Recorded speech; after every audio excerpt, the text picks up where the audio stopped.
la Biblia en el libro de los Hechos, capítulo 2, versículos 42 al 47. Después de la experiencia de la venida del Espíritu Santo en el día de Pentecostés, se da un discurso, el discurso de Pedro, y luego allí, como parte o resultado de esa experiencia que tuvieron allí en el día de Pentecostés, se ven los resultados en la vida de los primeros cristianos. Hechos 2, 42 al 47. Y perseveraban en la doctrina de los apóstoles, en la comunión unos con otros, en el partimiento del pan y en las oraciones. Y sobrevino temor a toda persona, y muchas maravillas y señales eran hechas por los apóstoles.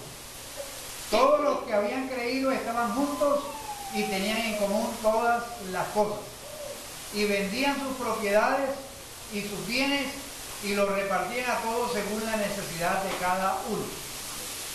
Y perseverando unánimes cada día en el templo y partiendo el pan en las casas, comían juntos con alegría y sencillez de corazón, alabando a Dios y teniendo favor con todo el pueblo. Y el Señor añadía cada día a la iglesia los que habían de ser salvos. Lo que tenía para esta mañana era algo completamente diferente a lo que voy a compartir hoy. Y eso surgió en el día de ayer, cuando el Señor puso en mí compartir acerca de esta experiencia de la primera comunidad, que experimentaron definitivamente unas marcas, unos rasgos muy fundamentales y que tienen que ver con nosotros como iglesia, a la cual nosotros somos llamados. Y hablando de las 4 palabras, primero la palabra aprender, quiero decirles que según el pasaje, los creyentes estaban relacionados con los apóstoles en su gestión, y les interesaba recibir las enseñanzas de los apóstoles. Una iglesia que goza de la llenura del Espíritu Santo es una iglesia apostólica, una iglesia neotestamentaria, una iglesia que ansía creer y obedecer lo que Jesús y sus apóstoles enseñaban. Entonces, una iglesia que aprende, una iglesia que está siempre aprendiendo. Pero no solamente el pasaje nos habla de aprender, sino que nos dice en segundo lugar que los creyentes estaban relacionados entre sí. Y hay una palabra que es la palabra amor, que hacía que pudieran relacionarse como Dios quería que lo hicieran. Perseveraban en la comunión, se ayudaban mutuamente y mutuamente resolvían las necesidades de los pobres o de las personas de escasos recursos. Una iglesia llena del Espíritu Santo es una iglesia que ama, una iglesia que se preocupa por los demás y comparte cosas con ellos. Entonces, por eso la palabra compartir. Y en tercer lugar, los creyentes no solamente estaban relacionados aprendiendo y compartiendo, sino que estaban relacionados con Dios, adorando. O sea, le daban un lugar muy importante a la adoración. Le adoraban en el templo, le adoraban en las casas, en la cena del Señor, en las oraciones, con gozo y con reverencia. Una iglesia que experimenta llenura del Espíritu Santo es una iglesia que adora. Entonces, no solamente aprende, no solamente comparte con los demás, sino que tiene una relación con Dios en adoración. Y como consecuencia de eso también, los creyentes, según el pasaje, estaban relacionados con el mundo en la tarea de la extensión, en la tarea de la evangelización. Estaban dedicados a una evangelización continua. Ninguna iglesia centrada en sí mismo o que solamente se ocupa de los asuntos de la congregación puede afirmar que está llena del Espíritu Santo. El Espíritu Santo es un espíritu misionero, de modo que una iglesia llena del Espíritu es una iglesia misionera. Quiero pedirle a Carlitos que me haga el favor, a Carlos Acosta, porque puede ser Carlitos José, entonces que me muestre allí una diapositiva que está ahí en el escritorio acerca de la visión y misión de la Iglesia Bíblica Koinonia. Hacia dónde queremos proyectarnos, hacia dónde queremos que Dios nos use.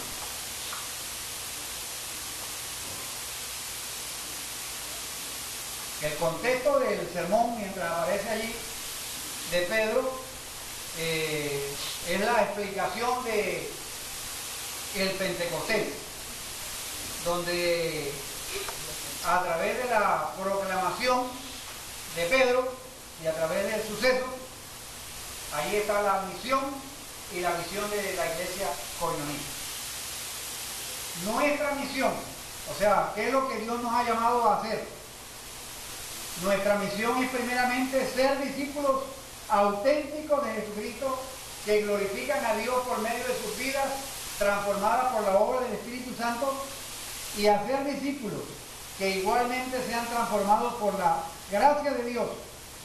Es generar un movimiento de hacer discípulos y plantar iglesias para tener un testimonio claro de la palabra y vivencia del Evangelio del Señor Jesucristo en el área metropolitana de Barranquilla y más de ella.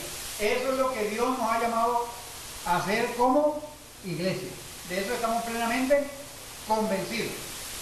Y queremos que todos estemos convencidos de ese llamado de Dios para nosotros, particularmente como iglesia.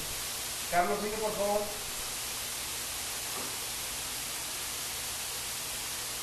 ¿Hacia dónde vamos? El futuro deseado. Ser una iglesia que vive en la presencia y el poder de Jesucristo y de su Espíritu, para cumplir con sus propósitos y alcanzar a los que no conocen al Salvador con el Evangelio transformador. Ser una iglesia enfocada en la multiplicación de discípulos, de grupos familiares, de líderes, siervos y de iglesias para presentar ante el mundo quién es Jesucristo. Lo que Dios nos ha llamado a hacer y hacia dónde vamos. Por eso esta lección esta mañana de la palabra de Dios tiene pertinencia en lo que Dios nos ha llamado a hacer y hacia dónde vamos como iglesia. Gracias, Carlos. El sermón del capítulo 2 del apóstol Pedro, donde está dando la explicación de lo que sucedió en Pentecostés, hay por lo menos 4 verdades importantes. Hay 2 acontecimientos que son la muerte y la resurrección de Jesucristo, atestiguado por los testigos que Pedro cita, que son los profetas y los apóstoles, y sobre la base de los cuales Dios hace 2 promesas. Es la promesa del perdón y de su Espíritu, con 2 condiciones: arrepentimiento y fe, que llevaba posteriormente a que la gente se bautizara en agua. No tenemos derecho a amputar el Evangelio apostólico. No podemos proclamar un mensaje sin la cruz y sin la resurrección, o sin hacer referencia al Nuevo Testamento o al Antiguo Testamento, o ofreciendo perdón sin el Espíritu Santo obrando en la vida de personas, o demandando fe sin arrepentimiento. Y el Evangelio de Jesucristo es un todo completo, y eso es lo que Dios nos ha llamado a hacer como iglesia. No es suficientemente sano proclamar a Jesús, porque hoy se ofrecen muchos Jesuses diferentes. Según el Nuevo Testamento, sin embargo, Jesús es histórico. Él realmente vivió, murió, se levantó y ascendió en el cuerpo Y también no solamente resucitó, sino que ascendió. Y ese era el testimonio que daban los apóstoles a través de su mensaje. O sea, era algo histórico, era algo teológico y algo contemporáneo, que él venía, iba a venir para salvar, él venía para reinar, él venía para proclamarse como el rey. Entonces, eso fue un testimonio histórico, fue un hecho histórico, tenía significación teológica, y eso era interpretado por las Escrituras. En eso se basaba el mensaje apostólico. Y como mensaje también contemporáneo, confrontaba a las personas, a los hombres y a las mujeres, con la necesidad de una decisión. Esos eran los sermones apostólicos, siempre enfrentaban a la gente con la necesidad de una decisión. Y nosotros tenemos la misma responsabilidad hoy, y es la de narrar la historia de Jesús como un hecho, como una doctrina, como una buena noticia. Pero también hay que apelar a la decisión de la gente para que se vuelvan a Jesús.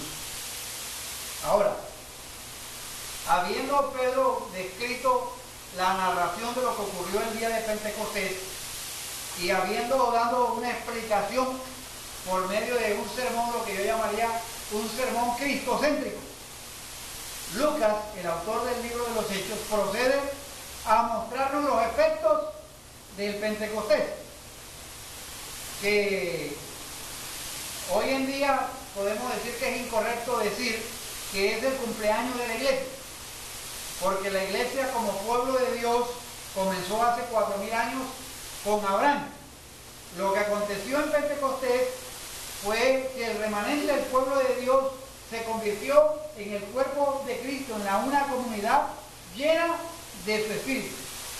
Ahora, ¿qué pruebas dio de la presencia y el poder del Espíritu Santo? Eso es lo que nos dice Lucas, que se mantuvieron firmes en la enseñanza de los apóstoles, en la comunión, en el partimiento del pan, en la oración, que todos estaban asombrados por las muchas maravillas que se realizaban los apóstoles, que todos los creyentes estaban juntos y tenían todas las cosas en común, que vendían sus propiedades, compartían sus bienes entre sí, que según la necesidad de cada uno de ellos, que no dejaban de reunirse en el templo, en las casas, ni un solo día, que en las casas partían el pan, compartían la comida con alegría, con generosidad, que alababan a Dios, que disfrutaban de la estimulación general del pueblo, y cada día el Señor añadía a ese grupo de hijos de Él los que habían de ser salvos. Entonces, una iglesia neotestamentaria, una iglesia que desea desarrollarse, es una iglesia que necesita ser instruida, una iglesia que se capacita en el conocimiento y vivencia de la palabra de Dios. La primera prueba que Lucas menciona en cuanto a la presencia del Espíritu Santo en la iglesia es que se mantenían firmes en las enseñanzas de los apóstoles. Se podría decir que el Espíritu Santo abrió una escuela ese día en Jerusalén, y los maestros eran los apóstoles y a quienes Jesús había designado, y había 3000 alumnos en el jardín de infantes. 3000, arrancó esa comunidad con 3000, y vemos que esos nuevos conversos no disfrutaron de una experiencia mística que los llevó a despreciar de la teología o de la enseñanza. La plenitud o la llenura del Espíritu Santo no es incompatible con el uso del intelecto, porque el Espíritu Santo es el Espíritu de la verdad y nos va a guiar siempre a la verdad. Por su parte, los primeros discípulos no pensaban que por haber recibido el Espíritu Santo ya no necesitaban aprender nada. No, ya yo tengo el Espíritu Santo, ya yo no tengo nada. Así que los apóstoles y los maestros, quédense allá quietecitos, que nosotros nos instruimos directamente con el Espíritu Santo. Como algunos dicen, no, yo estudio en el Instituto Bíblico BOA. ¿Y qué es BOA? Biblia, oración y ayuno.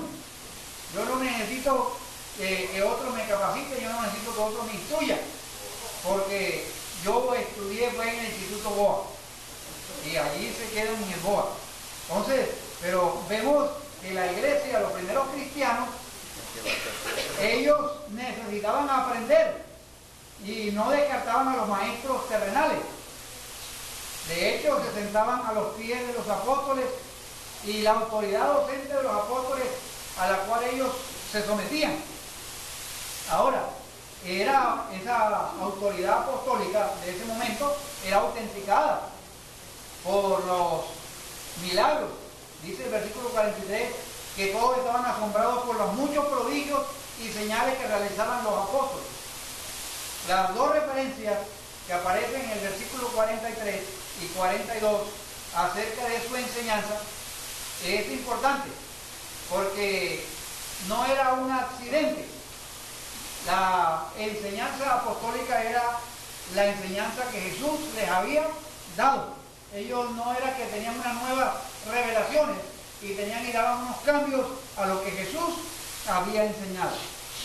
La enseñanza de los apóstoles ha llegado a nosotros en una forma definitiva con lo que es el Nuevo Testamento, que es la enseñanza de los apóstoles, pero también en una iglesia, con una comunidad que estaba basada también en los principios del Antiguo Testamento, en las verdades del Antiguo Testamento.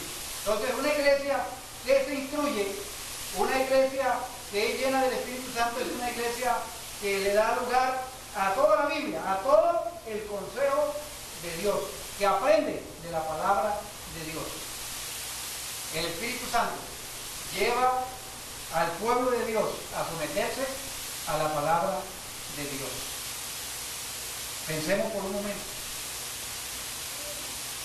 Nosotros como iglesia somos una comunidad que nos estamos instruyendo. Somos una comunidad que nos estamos sometiendo a la autoridad de la palabra de Dios. La iglesia ofrece escuela de discipulado, ofrece seminarios, ofrece enseñanzas dominicales. ¿Qué valor está teniendo eso? ¿Qué efecto está teniendo eso en nuestra vida? Una marca de una iglesia es una iglesia que se instruye, una iglesia que está ávida de conocer lo que Dios ha dicho para llevarlo y ponerlo en práctica. Para eso necesitamos tomar decisiones referente a animar a otros a que se discipulen, que sean discipulados, animar a otros a que personas nuevas que lleguen podamos ofrecerles el curso básico para que conozcan las verdades acerca del Evangelio. Porque una marca de una iglesia es una iglesia que se instruye. Y Dios nos ha llamado a instruirnos y Dios nos ha provisto de los elementos para poder crecer en la instrucción. Ahora, no solamente la primera comunidad era una iglesia que instruía, sino una iglesia que compartía, o una iglesia que amaba, una iglesia que dice que se mantenían firmes en la comunión. Y es interesante que la palabra comunión es la palabra koinonía que nosotros usamos. Yo recuerdo con un sobrino de ¿dónde está? Un nieto de la hermana Miriam. Bueno, acá yo de Henry, un sobrino de Henry decía, no, yo soy koinono. Cuando le preguntaron en el colegio, o sea, refiriéndose a de que él era de la iglesia koinonía. Y el significado de la palabra koinonía quiere decir, viene del koinos común. Y eso da testimonio de la vida que tenían en común la iglesia. En dos sentidos. Expresaban lo que compartían entre todos. Es decir, tenían una comunión con el Padre, con el Hijo y con el Espíritu Santo. De modo que koinonía es una experiencia trinitaria. Koinonía es la participación de Dios Padre, Dios Hijo y Dios Espíritu Santo. Pero también koinonía expresa lo que compartimos entre todos, lo que damos, lo que recibimos, en lo cual estamos todos y deberíamos estar involucrados. Saben que la palabra koinonía es la palabra que Pablo usó allá en 2 Corintios capítulo 8, cuando estaban recogiendo fondos para la organización entre las iglesias griegas.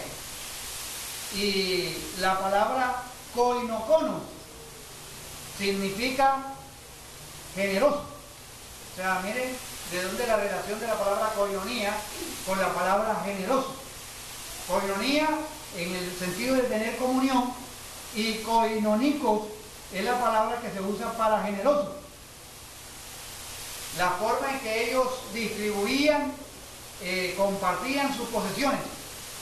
Dice la Biblia que todos los creyentes estaban juntos y tenían todo en koina o en koinonía, en común, hasta el punto que los llevaba a vender sus propiedades y posesiones, probablemente sus bienes raíces, los objetos de valor respectivamente, y compartían los bienes entre sí según la necesidad de cada uno.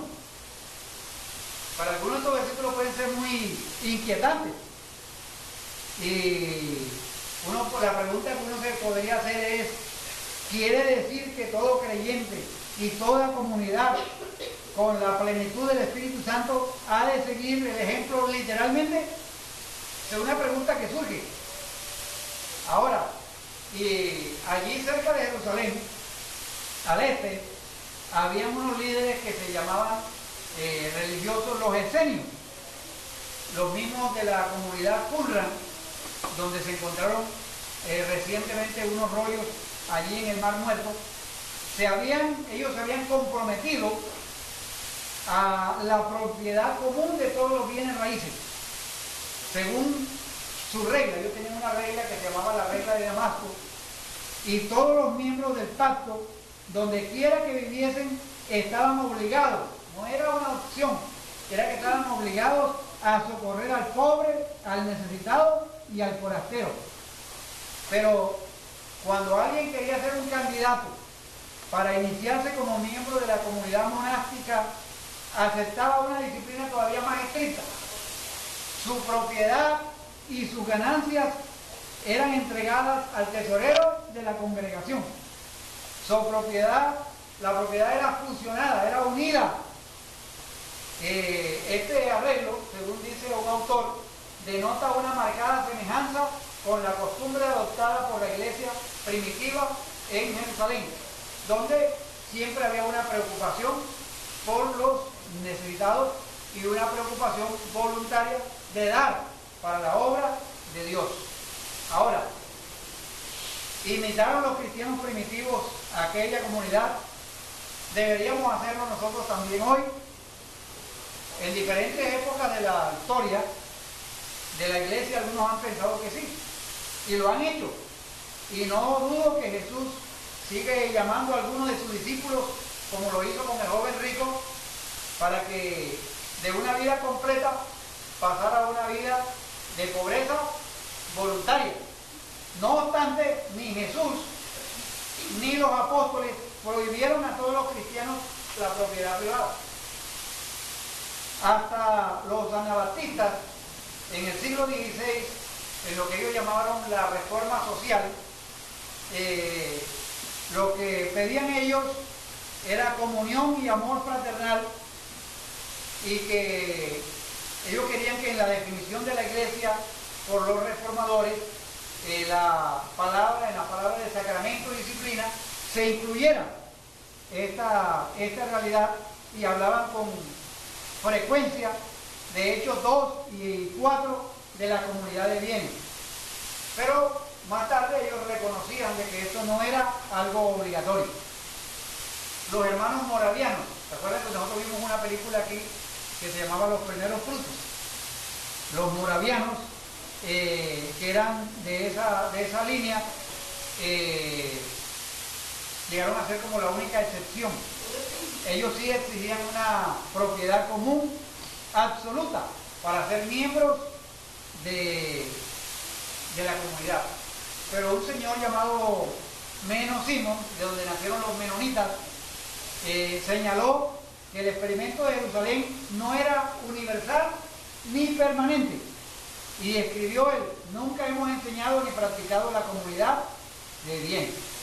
Ahora, es importante notar que incluso en Jerusalén la idea de compartir propiedad y posesiones fue algo voluntario. Ahora, es interesante que dice que se reunían en las casas y en el templo. De casa en casa partían el templo. Eso lo dice el versículo 46. Compartiendo el pan en las casas. O sea, indica que todavía algunos tenían sus casas, que no todos las habían vendido. También vale notar que el tiempo de ambos verbos en el versículo 45 es un verbo que está en el tiempo imperfecto, lo cual indica que las ventas y las donaciones eran entregadas ocasionales, como respuesta a necesidades muy concretas y particulares. No era de una vez y para siempre. Ahora, ¿se acuerdan ustedes en el libro de Hechos, capítulo 5, donde hay un pecado que es el pecado de Ananías y Zafira? El pecado de ellos no fue la codicia o el materialismo, no era que se estaban aferrando a su propiedad y que por eso el Señor los mató. No, sino el engaño. Ellos vendieron una vez, hicieron una venta y retuvieron parte del producto de su venta y dijeron que lo habían entregado todo. Entonces, porque hay algunos que usan ese ejemplo para decir que el que no vende las propiedades, el que no las pone a los pies de la tesorera o el tesorero, puede caer fulminado como cayó Ananías y Zafira. No, o sea, el pecado de ellos fue el engaño. Vendieron por 10 millones de pesos y dijeron que habían vendido por 8 y entregaron 8. Pero se quedaron con los dos, el engaño, y le mintieron al Espíritu Santo. Ahora, si bien la venta y la participación eran voluntarias, especialmente hacia los pobres y los necesitados, nosotros somos llamados a la generosidad. En el Antiguo Testamento hay una fuerte tradición del cuidado de los pobres. Los israelitas, por ejemplo, debían entregar una 10ª parte de su producción al levita, al extranjero, al huérfano y a la viuda, según Deuteronomio 26, versículo 2. Ahora, ¿cómo podrían dar menos la nueva comunidad llena del Espíritu Santo, llena de los propósitos de Dios, llena de Jesucristo? Dice la Biblia que compartían sus bienes entre sí de tal modo que no había ningún necesitado en la comunidad. El dinero se distribuía de lo que donaban para que cubriera las necesidades. Juan lo describió más tarde diciendo: si nosotros tenemos propiedades o si tenemos bienes materiales y vemos a un hermano o una hermana en necesidad, pero no compartimos lo que tenemos con él o con ella, ¿cómo podemos afirmar que el amor de Dios mora en nosotros? Mire lo que dice 1 de Juan, capítulo 3, versículo 17.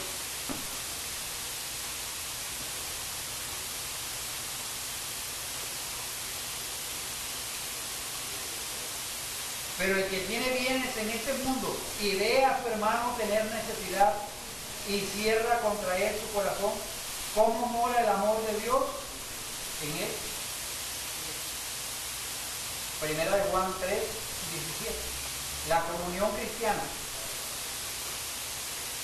es solicitud cristiana, es participación cristiana, es estar dispuestos a bendecir también a otros con lo que Dios nos ha dado.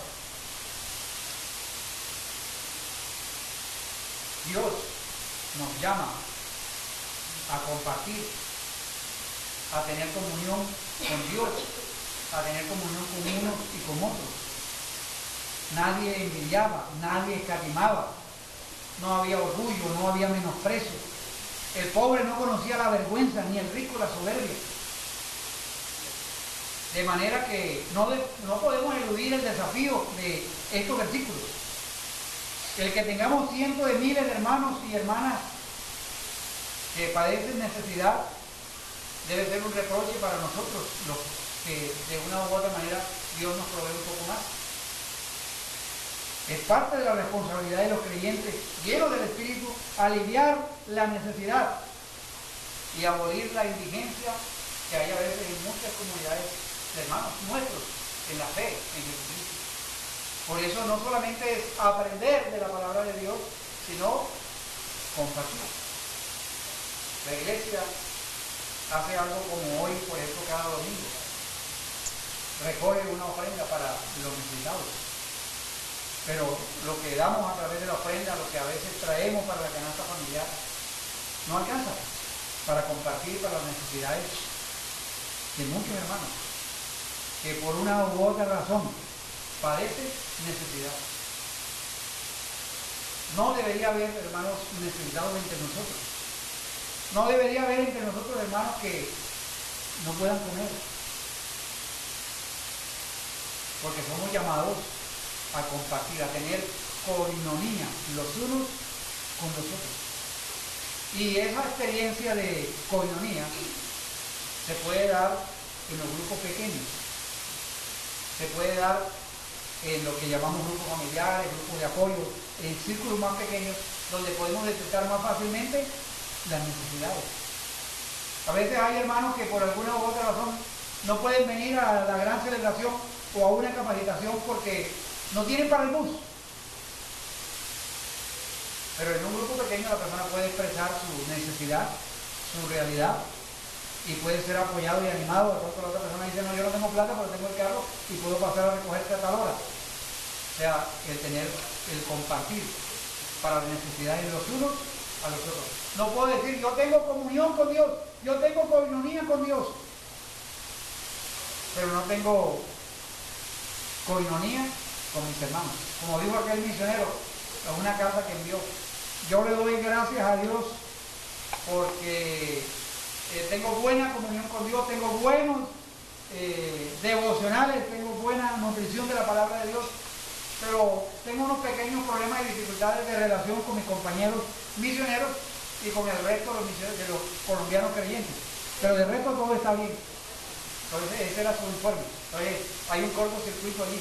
Entonces la comunión con Dios, la relación con Dios, con el Padre, con el Hijo y el Espíritu Santo nos lleva a tener una relación los unos con los otros. Ahora, en tercer lugar, no solamente una iglesia que se instruía, no solamente una iglesia que compartía, sino una iglesia que adoraba. Dice que se mantenía en el versículo 42 firmes en el partimiento del pan, en la oración. O sea, no solamente había cuidado entre ellos los unos por los otros, sino que también había adoración corporativa. Dicen algunos autores que el artículo que está allí en ambas expresiones del partimiento del pan y en la oración, que esas ambas expresiones están haciendo sugerencia o referencia a la cena del Señor, por un lado, aunque seguramente en esta etapa inicial, como parte de una comida más grande que se llamaba el ágape, donde compartían, y donde algunos hermanos, como allá en Corintio, o sea, llegaban a comer y a llenarse, y el que llegaba un poquito atrasado, ya cuando llegaban no encontraba nada. Entonces, con el vino y la cena, y algunos venían y se emborrachaban. Entonces, lo que fue algo para tener comunión, que era propicio para adorar a Dios, para juntos acercarse a Dios, se convirtió en un desorden. Ahora, también, no solamente ellos tenían los tiempos de la cena del Señor, la oración, sino que había reuniones específicas de oración. oraciones más que oraciones privadas. Y hay un equilibrio muy interesante en la iglesia primitiva. Ellos adoraban a Dios tanto de una manera formal como informal. Se desarrollaba su vida de adoración tanto en el templo como en las casas. Eso es una combinación muy interesante. Ahora, resulta para algunos sorprendente que haya seguido concurriendo al templo por un tiempo, pero fue así. No participaron de los sacrificios que ya ellos sabían que tenían su significado solamente en el cumplimiento de la persona de Jesucristo, pero uno podría decir, no abandonaron lo que se llamaba la iglesia institucional, siguieron participando de la oración a los servicios que se daban en el templo, porque por ejemplo en el capítulo 3, versículo 1, pero Pedro y Juan subían juntos al templo a la hora novena, la de la oración. O sea, había un tiempo de oración a las 3 de la tarde y ellos iban a ese tiempo de oración. Tremendo horario para coger para orar en un clima tan caliente como es el clima en el Medio Oriente. Pero allí iban a orar y ellos iban y lo hacían allí. Ahora, algunos dicen que ellos más bien no iban a orar, sino a aprovechar la oportunidad para predicar. Cuando subían muchas personas allí al templo a orar, ellos aprovechaban para predicar. Ahora, los servicios en el templo eran reuniones más formales, y en los tiempos que se reunían en las casas eran más informales, espontáneas, incluyendo la cena del Señor. Y entonces, miren ese tremendo equilibrio que había allí entre el templo, la adoración en el templo, pero también en los grupos pequeños. Ahora, a veces uno dice, puede uno caer en el extremo de solamente pensar en el grupo grande, en la congregación de los santos, no en el templo como era el pueblo de Israel, sino donde se congregan los santos, en la sede donde se reúnen los hijos de Dios.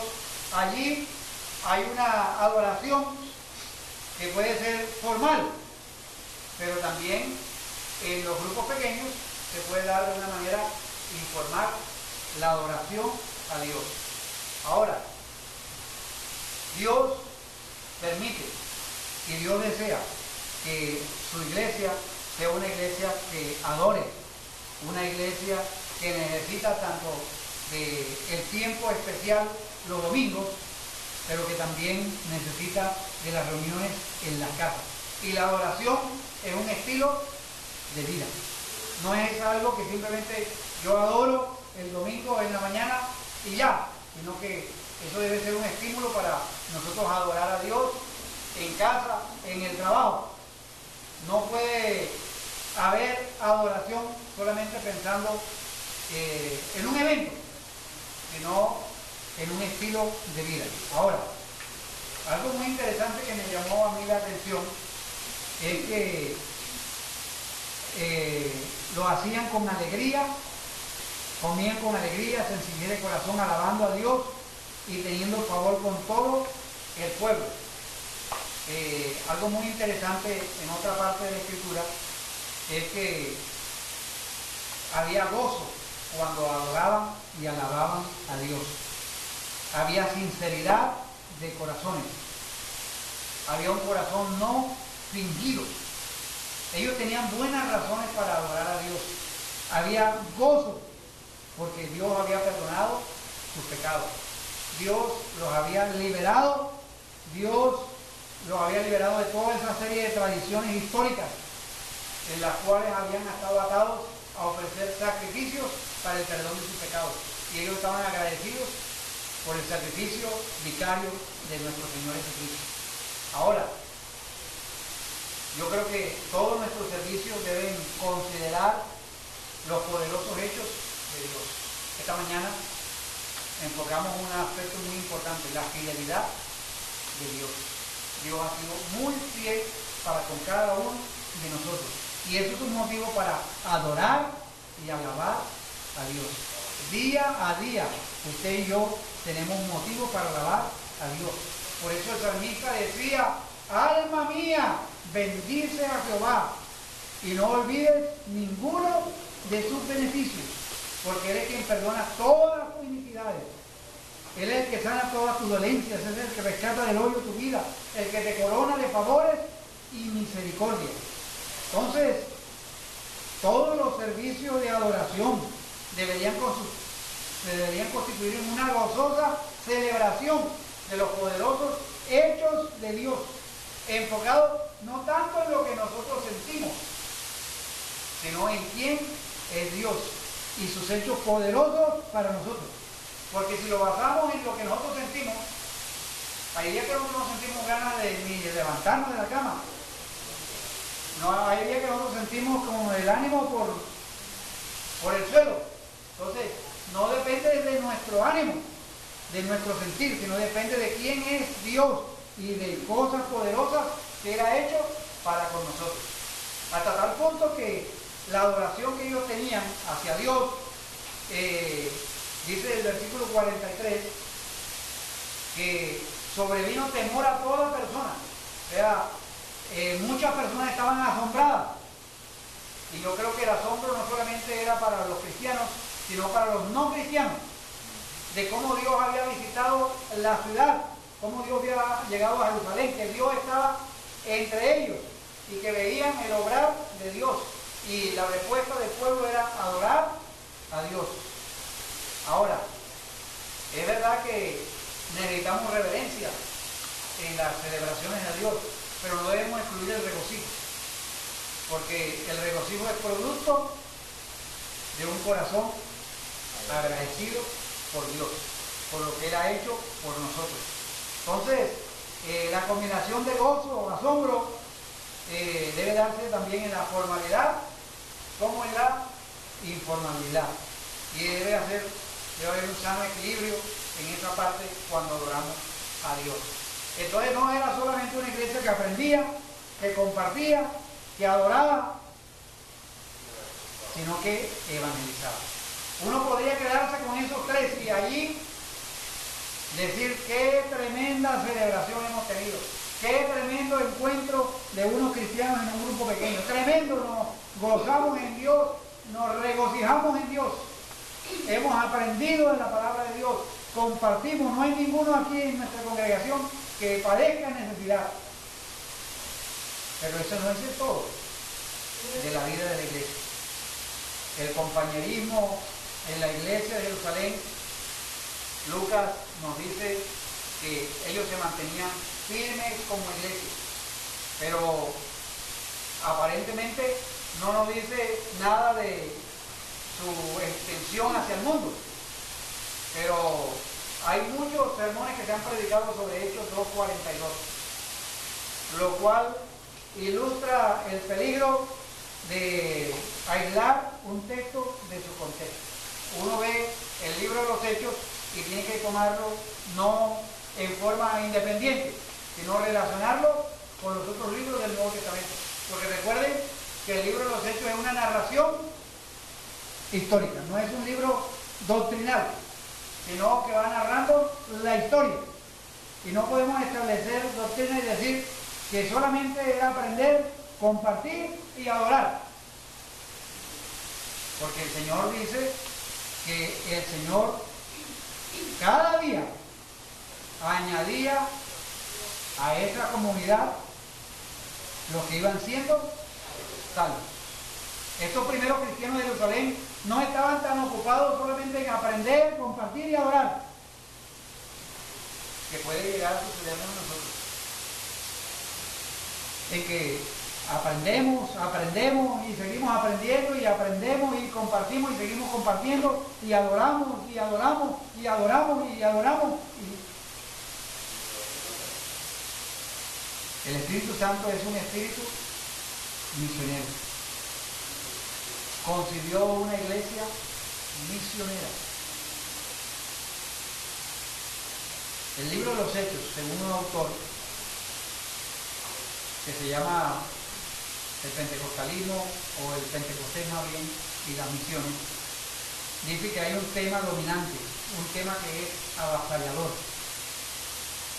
un tema que lo controla todo, y es el testimonio misionero del poder del Espíritu Santo. El Espíritu llama a cada creyente a testificar, y como consecuencia en el libro de los Hechos surgen iglesias como resultado del testimonio. La iglesia es una iglesia misionera, y esa verdad es una verdad también para nosotros. Si los primeros creyentes en Jerusalén podemos aprender por lo menos 3 lecciones vitales. La primera lección vital que aprendemos es que lo hacía el Señor. El Señor añadía a la iglesia lo que había de ser salvo.